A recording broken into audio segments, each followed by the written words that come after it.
এমনকি এমনিতেও আমরা সঙ্গীতের মাধ্যমে ঈশ্বরের প্রশংসা বা নিজেদের আবেগ প্রকাশ করে থাকি, তাহলে গান বাজনা গ্রহণযোগ্য নয় কেন?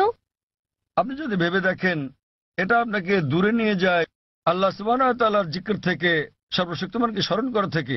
আমি ব্রাহ্মণ্যবাদের একজন অনুসারী, কিন্তু আমি ইসলামের অনেক কিছুই পছন্দ করি। কিন্তু ইসলামের নিয়ম অনুসরণ করতে হলে আমাকে কি ইসলামে ধর্মান্তরিত হতে হবে, নাকি আমার ব্রাহ্মণ্যবাদের ধর্ম পালন করেই আমি ইসলামের বিভিন্ন নিয়ম অনুসরণ করতে পারবো? স্যার, আমি আপনার অনেক বক্তৃতাই দেখেছি, যেমন ইসলাম ও হিন্দু ধর্মের মধ্যে সাদৃশ্য এবং আরো অনেকগুলো। আপনার বক্তৃতা আমি খুবই পছন্দ করি। বোন খুব সুন্দর একটা প্রশ্ন করলেন। তিনি বললেন যে তিনি ব্রাহ্মণিজমের একজন একনিষ্ঠ অনুসারী, কিন্তু তিনি ইসলামের বিভিন্ন বিষয় পছন্দ করেন। তার প্রশ্ন হচ্ছে যে তিনি কি ইসলামের এই সব বিষয় অনুসরণ করতে পারেন এবং একই সাথে তারা ব্রাহ্মণিজমে চর্চা করতে পারেন। তিনি আমার অনেক লেকচার দেখেছেন এবং অনেকটা পছন্দ করেন। বোন, প্রথমে আপনাকে বলি যে ইসলাম বা মুসলমান হওয়া কোনো উপাধি নয়।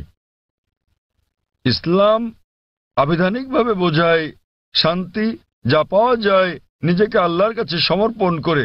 তাই যে কোনো মানুষ যদি সে তার ইচ্ছা অনিচ্ছাকে আল্লাহর কাছে সমর্পণ করে, তাহলে সে একজন মুসলিম। শুধুমাত্র মোহাম্মদ, জাকির, আবদুল্লাহ, সুলতান, শাকির নাম হলে মুসলমান হওয়া যায় না, বা ফাতিমা, আয়েশা, এইসব নামগুলো আপনাকে মুসলিম বানাবে না। মুসলমান মানে যে তার ইচ্ছা অনিচ্ছাকে আল্লাহর কাছে সমর্পণ করে। তো প্রথমেই খুঁজে বের করতে হবে আপনাকে মহান আল্লাহর আদেশ কি। বোন বলেছেন যে তিনি ব্রাহ্মণিজমের একজন একনিষ্ঠ অনুসারী এবং তিনি ইসলামেরও বিভিন্ন বিষয় পছন্দ করেন। আর তিনি আমার অনেক বক্তৃতা দেখেছেন, যার মধ্যে ইসলাম ও হিন্দুইজমের সাদৃশ্য আছে। যদি এটা দেখে থাকেন তাহলে উত্তর দেওয়াটা আমার জন্য সহজ হবে, আপনার পক্ষে বোঝাটাও সুবিধা হবে। আপনি যদি দেখে থাকেন আমার হিন্দুইজম ইসলামের সাদৃশ্য নিয়ে বক্তৃতা, যেটা আমি বোধহয় প্রথম শান্তি সম্মেলন চেন্নাইয়ে দিয়েছিলাম, ইসলাম ও হিন্দু ধর্মের মধ্যে সাদৃশ্য। বোন, আপনি যদি ভেবে দেখেন, এমনকি যদি হিন্দু ধর্মের বইগুলোও পড়ে থাকেন, হিন্দু ধর্মগ্রন্থগুলো বলে যে নিজের ইচ্ছাকে ঈশ্বরের কাছে সমর্পণ করবেন। কিন্তু আমি যেটা বললাম যে সময়ের সাথে সাথে পূর্বের সকল ধর্মগ্রন্থ আগের মতো অবিকৃত অবস্থায় নেই। সেগুলো বিকৃতি এসেছে, জালিয়াতি হয়েছে, দুর্নীতি ঘটেছে।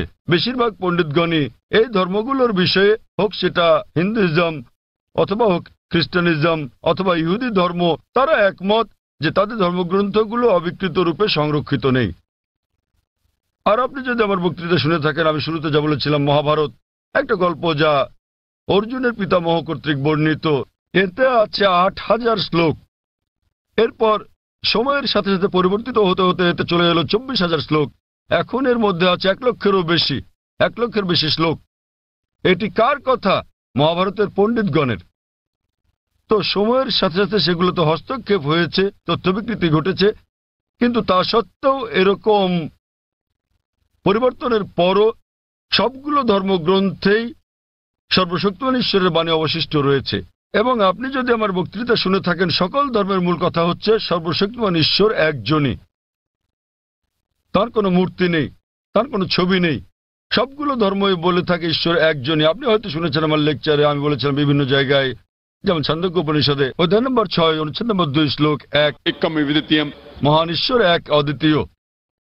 এবং শ্বেতাবতার উপনিষদ অধ্যায় নম্বর ৪ শ্লোক নম্বর ১৯ এবং যজুর্বেদ অধ্যায় ৩২ শ্লোক ৩ বলা আছে, মহান ঈশ্বরের কোনো প্রতিমা নেই, তার কোনো ছবি নেই। প্রতিমা মানে হচ্ছে মূর্তি, ফটোগ্রাফ, রেখাচিত্র, ছবি, ভাস্কর্য, মূর্তি, পুতুল। তাই ঈশ্বরের কোনো প্রতিমূর্তি নেই, কোনো ফটোগ্রাফ নেই, কোনো রেখাচিত্র নেই, কোনো ছবি নেই, কোনো ভাস্কর্য নেই, কোনো মূর্তি নেই, কোনো পুতুল নেই। তাই সকল ধর্মগ্রন্থই জোর দেয় সর্বশক্তিমান ঈশ্বরের একত্বের উপর। আর হিন্দু ধর্মের ব্রহ্মসূত্রটি হচ্ছে एकम ब्रह्म द्योतय नास्ते नैना नास्ते किंचन। भगवान एक ही है, दूसरा नहीं है, नहीं है, नहीं है, जरा भी नहीं है। ঈশ্বর একজনই, দ্বিতীয় কেউ নেই, কেউ নেই, কেউ নেই, কোথাও কেউ নেই।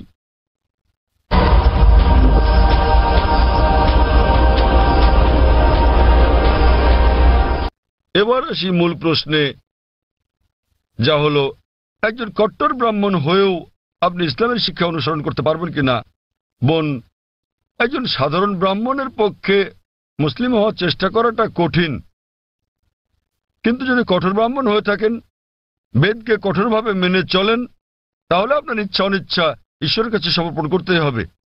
আপনি যদি সাধারণ ব্রাহ্মণ হয়ে থাকেন যে কিছু নিয়ম মানেন আবার কিছু মানেন না, তাহলে আপনার পক্ষে ঈশ্বরের কাছে নিজের ইচ্ছাকে সমর্পণ করা কঠিন হবে। কিন্তু যদি কঠোর ব্রাহ্মণ হয়ে থাকেন, বেদকে কঠোরভাবে মেনে চলেন, তাহলে আগে আমি যা বলেছি আপনাকে মানতেই হবে। 3টি পংক্তি আমি বলেছি যে আপনাকে এক ঈশ্বরে বিশ্বাস করতে হবে, আপনি মূর্তি পূজা করতে পারবেন না।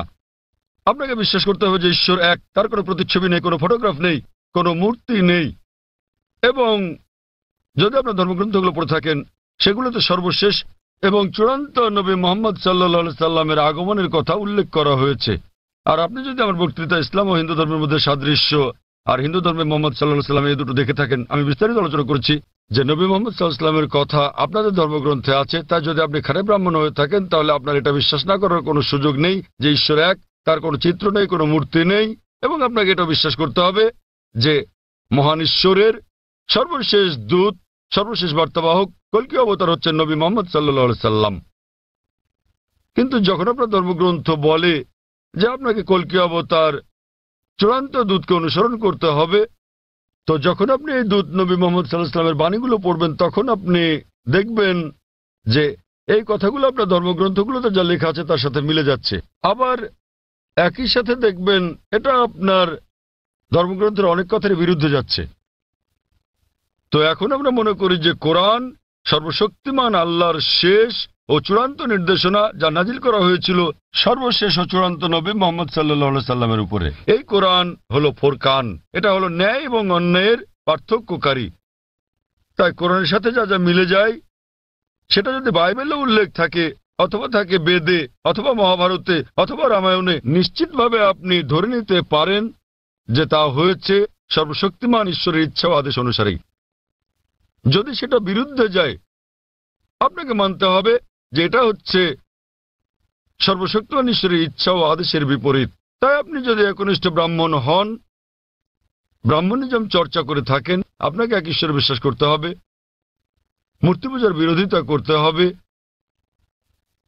আর আপনি যদি আমার সেই বক্তৃতা ইসলাম ও হিন্দু ধর্মের সাদৃশ্য শুনে থাকেন, সেখানে যা বলা হয়েছে, আপনি যদি কমপক্ষে ইনশাআল্লাহ এগুলো আপনাকে জান্নাতে নেওয়ার জন্য যথেষ্ট হবে ইনশাআল্লাহ।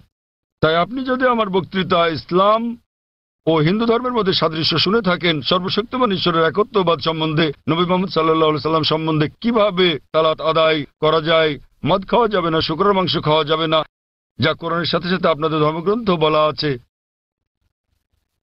আপনাদের বেদে শালীনতার বিষয়ে বলা আছে যে মহিলাদের নিজেদের আবৃত রাখা উচিত, যা কোরআনেও বলা আছে। তাই আমার সেই বক্তৃতায় যা যা আমি বলেছি, আরো অনেক বিষয় আছে, কিন্তু আপনি যদি শুধু এই বিষয়গুলো ভালোভাবে অনুসরণ করেন বোন, ইনশাল্লাহ ইনশাল্লাহ এগুলো আপনাকে এই পরীক্ষায় পাশ করিয়ে দেওয়ার জন্য যথেষ্ট।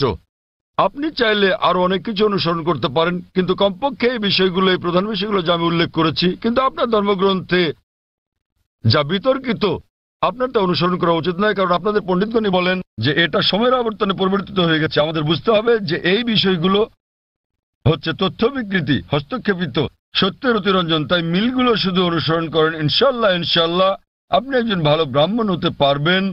আপনি নিজ ধর্মগ্রন্থের অনুশাসন মেনে চলেন, জাফর খান এবং কোরআনের সাথে মিলে যায়, এবং ইনশাল্লাহ একজন নিয়মনিষ্ঠ মুসলমানও হতে পারেন। তো আশা করি ইনশাল্লাহ যে সর্বশক্তিমান আল্লাহ আপনাকে হিদায়াত দান করুন। বোন, আপনি কি বিশ্বাস করেন ইসলাম ও হিন্দু ধর্মের সাদৃশ্য নিয়ে আমি আলোচনায় যে কথাগুলো বলেছিলাম? হ্যাঁ স্যার, পুরোপুরি। বোন, আমার লেকচারের কথাগুলোর সঙ্গে আপনি একমত? জি স্যার। আপনি কি নিয়মগুলো মানতে রাজি আছেন? হ্যাঁ হ্যাঁ, রাজি আছি। তাহলে আপনি যেহেতু এগুলো মানতে রাজি আছেন, আমি যা বলেছি, সুতরাং আপনি প্রকৃতই নিজের ইচ্ছা অনিচ্ছাকে আল্লাহর কাছে সমর্পণ করলেন। আরবিতে আপনি বলতে পারেন মুসলমান, বাংলায় বলতে পারেন আল্লাহর কাছে নিজের ইচ্ছাকে সমর্পণকারী। তো যদি একমত হন যে ধর্মগ্রন্থগুলোতে বলা আছে এক ঈশ্বরের উপাসনা করতে হবে, তিনি ছাড়া আর উপাস্য নেই, মূর্তি পূজা করা অন্যায়, আপনি যদি সর্বশেষ ও চূড়ান্ত নবী কল্কি অবতার মুহাম্মদ সাল্লাল্লাহু আলাইহি সাল্লাম এবং তার শিক্ষার উপর বিশ্বাস রাখেন, তাহলে আমার মতে, আমি যদি আরবিতে বলি, আমাকে বলতে হবে যে আপনি ইসলাম ধর্ম পালন করছেন এবং আপনি একজন মুসলিম। বোন, আপনি কি একমত আছেন? জি স্যার, একমত। তাহলে আপনি কি জনসমক্ষে বলতে পারবেন যে আরবি নিয়মে আপনি একজন মুসলিম? বোন, আপনি কি আরবি নিয়মে ঘোষণা দিতে পারবেন এটা? যেহেতু আপনি মেনে নিয়েছেন একজন ঈশ্বর এবং নবী মোহাম্মদ সাল্লাল্লাহু আলাইহি সাল্লাম সর্বশেষ চূড়ান্ত নবী, তো আপনি কি ঘোষণা দিতে পারবেন যে আপনি একজন মুসলিম? আমি বলছি না যে আমি একজন মুসলিম, যদিও আপনি যা বলেছেন আমি তার সাথে একমত। এখন আপনি যদি মেনে নেন যে ঈশ্বর একজন এবং তার হ্যাঁ। কোনো মূর্তি বা ছবি নেই এবং একমাত্র তারই উপাসনা করতে হবে, আর আপনি যদি মেনে নেন যে নবী মোহাম্মদ সাল্লাল্লাহু আলাইহি সাল্লাম আল্লাহ প্রেরিত দূত, এই দুটোই যথেষ্ট আপনাকে ইসলাম ধর্মের জগতে নিয়ে আসার জন্য, আপনি পাশ করেছেন। অন্যান্য বিষয়গুলো পরে আসবে। তো আপনি যদি মানেন ঈশ্বর এক, তার কোনো প্রতিচ্ছবি নেই, আপনি যদি মূর্তি পূজা করতে অস্বীকার করেন এবং আপনি মানেন যে নবী মোহাম্মদ সাল্লাল্লাহু আলাইহি সাল্লাম শেষ ও চূড়ান্ত নবী, তাহলে আপনি এই জগতে প্রবেশ করতে পারবেন ইনশাআল্লাহ, অথবা সঠিকভাবে বলতে গেলে এই জীবন দর্শনে। এবং ইনশাআল্লাহ এভাবে চর্চা চালিয়ে গেলে আপনি কি এই জীবনধারায় আসতে চান বোন? ঈশ্বর চাইলে। হ্যাঁ, এই তো ইনশাআল্লাহ, মাশাআল্লাহ। তো বোন, আমি আবারও আপনাকে জিজ্ঞেস করতে চাই আনুষ্ঠানিকভাবে, বোন, আপনি কি বিশ্বাস করেন যে এক ঈশ্বর? হ্যাঁ, করি। বিশ্বাস করেন যে সর্বশক্তিমান ঈশ্বর ছাড়া আর কারো উপাসনা করা উচিত নয়? হ্যাঁ হ্যাঁ। আপনি কি একমত যে মূর্তি পূজা ঠিক নয়? পুরোপুরি না হলেও কিছুটা একমত। না, দেখলেন তো, পুরোপুরি না কিছুটা, এটাই বলতে পারছেন না। আপনি এটা বলতে পারেন না যে কেকটা খেতে চাই, পেতে চাই। মূর্তি পূজা করা সঠিক নয়, নতুবা সঠিক। এর মানে ঈশ্বরের কাছে প্রার্থনার জন্য আপনার মূর্তি পূজার সাহায্য নিতে হবে না, কোনো মূর্তি পূজা করতে হবে না। আপনি কি মানেন যে ঈশ্বরের কোনো প্রতিরূপ নেই? হ্যাঁ। আচ্ছা, আপনি মানেন, এর মানে আপনি বলছেন ঈশ্বরের কোনো প্রতিমূর্তি নেই? হ্যাঁ। ঠিক আছে। আপনি কি মানেন যে নবী মোহাম্মদ সাল্লাল্লাহু আলাইহি সাল্লাম সর্বশেষ চূড়ান্ত নবী? আমি আসলে এইটুকু পর্যন্ত ভালো করে জানি না, কিন্তু অন্যগুলো আপনি যা বলেছেন আমি মানছি, কিন্তু আমি আসলেই সর্বশেষ বিষয়গুলো জানি না। আপনি কি মানেন যে তিনি আল্লাহ প্রেরিত দূত? হ্যাঁ, মানি। আপনি মানেন তিনি আল্লাহর দূত? হ্যাঁ। চমৎকার, চর্চাটাই আসল। একজন নির্ভেজাল মুসলিম হওয়া সহজ কথা নয়, আমরাও চেষ্টা করছি। তো বোন, আমি যদি বলি আপনি কি আমার সাথে কালিমায়ে শাহাদা পাঠ করবেন? আপনি কি শাহাদাত পাঠ করবেন, যা আসলে আরবিতে একটা ঘোষণা, ওই একই কথা যা আমি বলেছি যে আল্লাহ ছাড়া কোনো প্রভু নেই আর নবী মোহাম্মদ সাল্লাল্লাহু আলাইহি সাল্লাম তার দূত? আরবিতে এটা বলতে চান? হ্যাঁ স্যার, বেশ, অবশ্যই। আমি আরবিতে বলবো, আপনি আমার সাথে সাথে বলবেন, আর পরে এটার অনুবাদও বলবো। ঠিক আছে। अशहदु अशहदु अल्लाह अल्लाह इलाहा इलाहा इल्लल्लाह इल्लल्लाह व अशहदु व अशहदु अन्ना अन्ना मुहम्मदन मुहम्मदन अब्दुहु अब्दुहु व रसूलुहु। व रसूलुहु। আমি সাক্ষ্য দিচ্ছি আমি সাক্ষ্য দিচ্ছি যে যে কোনো উপাস্য নেই কোনো উপাস্য নেই আল্লাহ ছাড়া, আর আমি সাক্ষ্য দিচ্ছি যে নবী মোহাম্মদ সাল্লাল্লাহু আলাইহি যে সাল্লাম নবী মোহাম্মদ সাল্লাল্লাহু আলাইহি সাল্লাম হলেন আল্লাহর বান্দা এবং রাসূল। মাশাআল্লাহ বোন, ধন্যবাদ। এখন আপনি একজন মুসলিম এবং আমি প্রার্থনা করছি যেন আল্লাহ সুবহানাহু ওয়া তাআলা আপনাকে পথ প্রদর্শন করেন। আর আমি চাই যে ইনশাআল্লাহ সকল ভাই বোনেরা যখনই কেউ ইসলাম গ্রহণ করবেন, আপনারা তাকে জ্ঞানের দিক থেকে সাহায্য করবেন, এভাবে আপনারা সমাজসেবা করতে পারেন। বোন, আপনার কাছে একটা অনুরোধ আমার, যে ইনশাআল্লাহ আপনি কোরআন অনুবাদ সহ পড়বেন, এমনকি যদি আগেও পড়ে থাকেন তবুও, এবং নির্দেশনাগুলো মেনে চলবেন, এবং ইনশাআল্লাহ আপনি তখন আল্লাহর কাছে নিজের ইচ্ছা সমর্পণকারী একজন নিষ্ঠাবান মানুষ হতে পারবেন। আর আমাদের জন্য দোয়া করবেন বোন।